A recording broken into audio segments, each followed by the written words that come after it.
Welcome to Hans ರುಚಿ ಅಡುಗೆ. ಬನ್ನಿ ಇವತ್ತು ನಾವು ಗರ್ಗರಿಯಾಗಿ ಹೇಗೆ ಚಕ್ಲಿ ಮಾಡ್ಕೊಳ್ಳೋದು ಅಂತ ನೋಡೋಣ. ಮೊದಲಿಗೆ ನಾವು ಚಕ್ಲಿ ಹಿಟ್ಟು ಮಾಡ್ಕೊಳ್ಳೋದಕ್ಕೆ ಏನೇನು ಸಾಮಗ್ರಿ ಬೇಕು ಅಂತ ನೋಡೋಣ. ನೋಡಿ, ಇದು ತೊಳೆದು ಒಣಗಾಕಿರೋ ಅಕ್ಕಿ 1 ಬಟ್ಲಷ್ಟು ತೊಗೊಂಡಿದ್ದೀನಿ.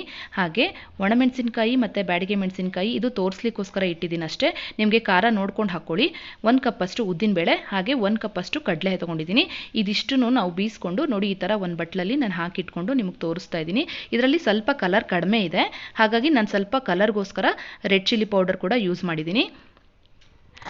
ಈಗ ನೋಡಿ, ಎಳ್ಳು 2 ಟೇಬಲ್ ಸ್ಪೂನಷ್ಟು ಎಳ್ಳು ಬೇಕಾಗುತ್ತೆ. ಹಾಗೆ 1 ಟೇಬಲ್ ಸ್ಪೂನಷ್ಟು ಚಿಲ್ಲಿ ಪೌಡರ್ ತೊಗೊಂಡಿದ್ದೀನಿ. ಇದು ಕಲರ್ ಮಾತ್ರ ಬರುತ್ತೆ, ಖಾರ ಬರಲ್ಲ. ಉಪ್ಪು ರುಚಿಗೆ ತಕ್ಕಷ್ಟು, ಜೀರಿಗೆ 1 ಸ್ಪೂನು. ಈಗ ಹೇಗೆ ಮಾಡೋದು ಅಂತ ನೋಡೋಣ ಬನ್ನಿ.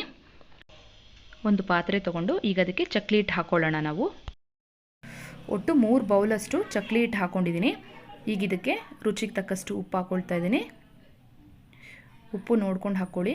ಬೇಕಾದ್ರೆ ಹಿಟ್ಟು ಕಲಸಿದ ಮೇಲೂ ಸ್ವಲ್ಪ ಸಪ್ಪೆ ಆದರೆ ಉಪ್ಪು ಹಾಕ್ಕೊಂಡು ಮಿತ್ಕೊಳ್ಬೋದು. ನೋಡಿ, ಅರ್ಧ ಸ್ಪೂನಷ್ಟು ಜೀರಿಗೆ ಹಾಕ್ಕೊಳ್ತಾ ಇದ್ದೀನಿ. ಜೀರಿಗೆ ಸ್ವಲ್ಪ ಜಾಸ್ತಿ ಇದ್ದರೆ ಚಕ್ಲಿ ಚೆನ್ನಾಗಿರುತ್ತೆ. ಎಳ್ಳು ಕೂಡ 1 ಸ್ಪೂನಷ್ಟು ಎಳ್ಳು ಹಾಕ್ಕೊಂಡಿದ್ದೀನಿ.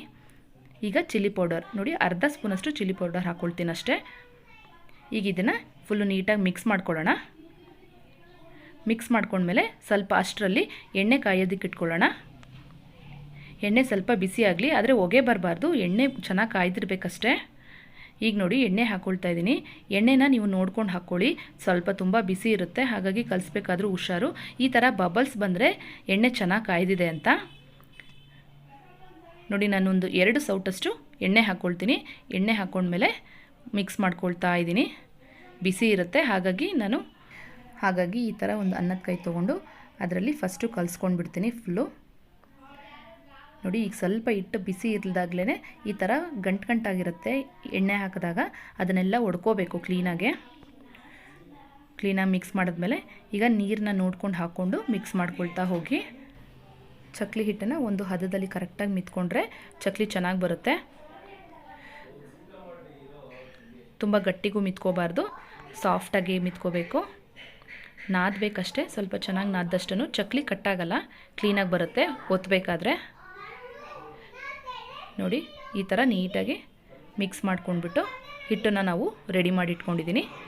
ನೋಡಿ, ಸಾಫ್ಟಾಗೂ ಇದೆ, ತೋರಿಸ್ತಾ ಇದ್ದೀನಿ. ಇಷ್ಟ ಆದರೆ ಚಕ್ಲಿ ಹಿಟ್ಟು ರೆಡಿ ಇರುತ್ತೆ.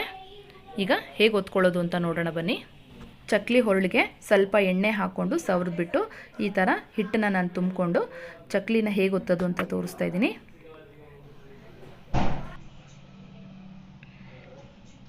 ನೀವು ಯಾವ ಸೈಜಿಗೆ ಬೇಕಾದರೂ ಮಾಡ್ಕೊಳ್ಬೋದು. ನಾನು ಸ್ವಲ್ಪ ಚಿಕ್ಕದಾಗಿ ಮಾಡಿ ತೋರಿಸ್ತಾ ಇದ್ದೀನಿ. ನೋಡಿ, ಎಲ್ಲೂ ಕಟ್ಟಾಗಲಿಲ್ಲ, ಚಕ್ಲಿ ಕ್ಲೀನಾಗಿ ಬಂದಿದೆ. ಇದೇ ಥರ ಚಕ್ಲಿ ಹಿಟ್ಟಲ್ಲಿ ಎಲ್ಲನೂ ಒತ್ಕೊಳ್ಳೋಣ. ನೋಡಿ, ಇನ್ನೂ ಒಂದು ಹಾಕಿ ತೋರಿಸ್ತಾ ಇದ್ದೀನಿ.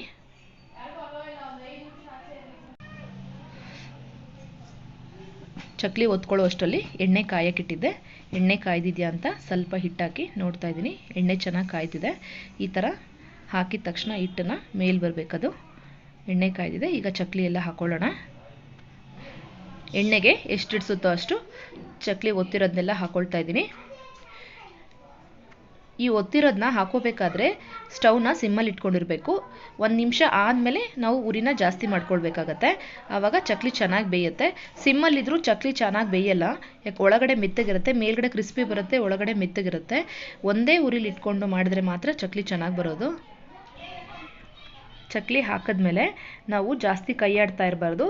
ಜಾಸ್ತಿ ಕೈ ಆಡಿದ್ರೆ ಬೇಗ ಚಕ್ಲಿಗಳೆಲ್ಲ ಒಡೆದೋಗುತ್ತೆ. ಹಾಗಾಗಿ ಸ್ವಲ್ಪ ಅದು ಹಸಿ ಬೇಯೋವರೆಗೂ ಹಾಗೆ ಬಿಟ್ಬಿಡಬೇಕು. ನೆಕ್ಸ್ಟ್ ಒಂದ್ಸಲಿ ಮತ್ತೆ ತಿರುವಾಕಿದ್ರೆ ಸಾಕಾಗುತ್ತೆ.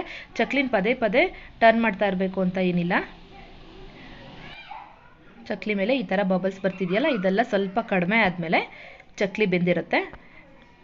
ಆವಾಗ ಬೇಕಾದರೆ ನಾವು ಎತ್ಕೊಂಡು ಬಿಡ್ಬೋದು. ನೋಡಿ, ಇನ್ನೂ ಬೇಯ್ತಾ ಇದೆ. ಈಗ ನೋಡಿ, ತೋರಿಸ್ತಾ ಇದ್ದೀನಿ.